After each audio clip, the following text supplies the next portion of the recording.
when I've got my lab coat on and safety glasses, it means don't try this at home.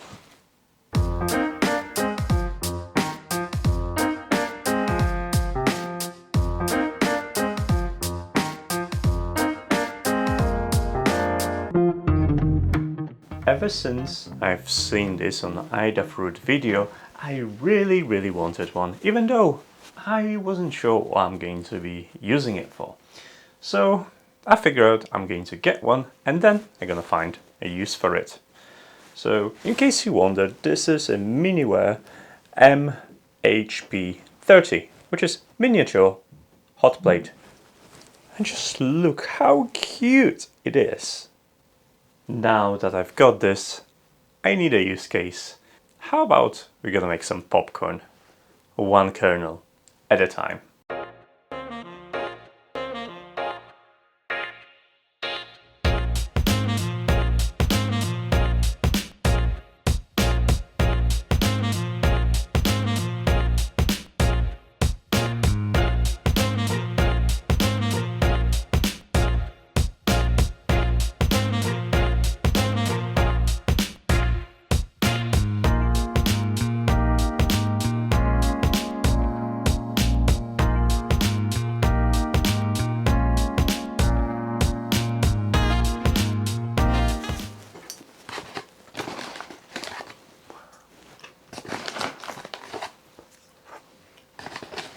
Definitely 2 out of 10 experience if you're going to use this hotplate as a popcorn maker.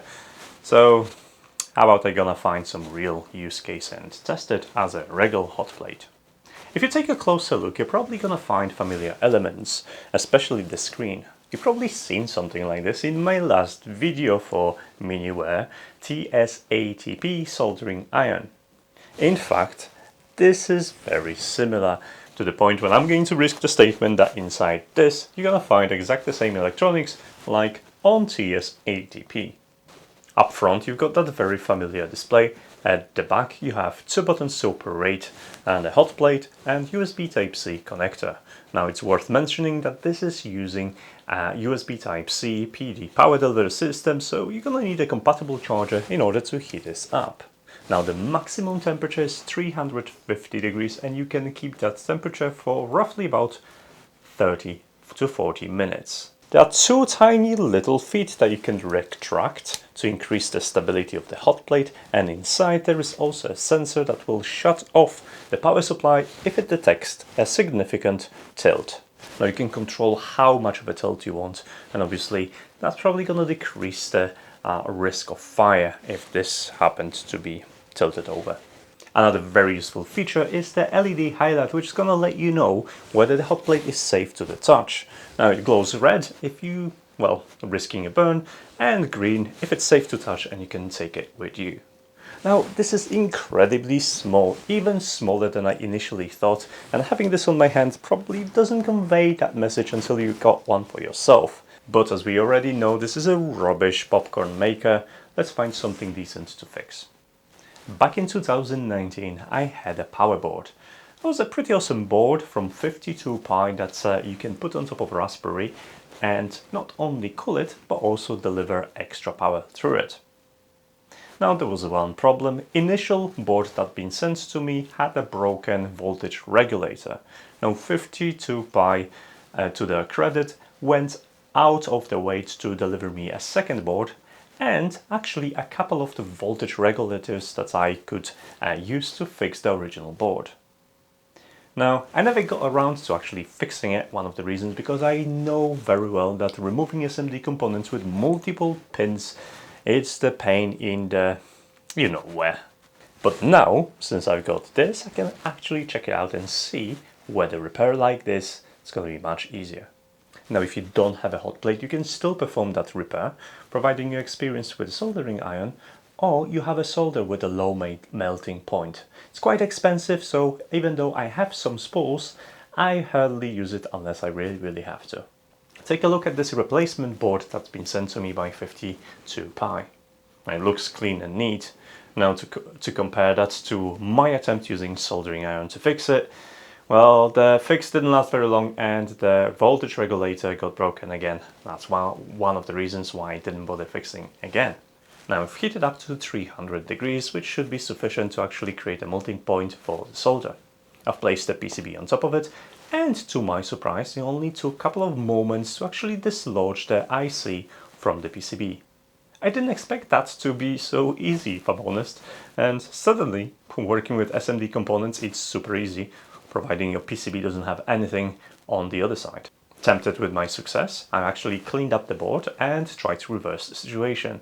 I've heated up the PCB again and used tweezers to place the component in place as soon as the solder started to melt. Now it only took me a couple of seconds, and once pressed against the melting solder, the component jumped in place. All I had to do is just remove excess of flux with alcohol and voila! It's time to do some tests and see if my replacement actually worked. After powering the board with 12 volts, I should see 12 volts on the reference pins that I used for extension boards, and 5 volts on the pins that's going to be used to power up the Pi. And to my surprise, everything was working great, so it's the first repair using the MHP30. I wish that had a little bit better name, to be honest. I guess MHP stands for MiniWare Hotplate and 30 for 30 watts, because that's what it's rated for. So what do you think, guys? I find it quite useful, even though I don't do enough SMD work to justify its purchase.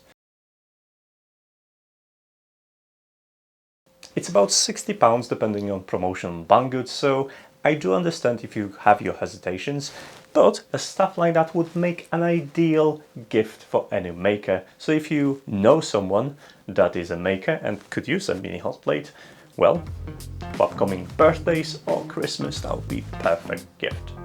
So if you're tempted or interested, I'm going to put some links in the description of this video. For now, thanks to Banggood for sending me this over so I could play with it, and thanks to you for watching.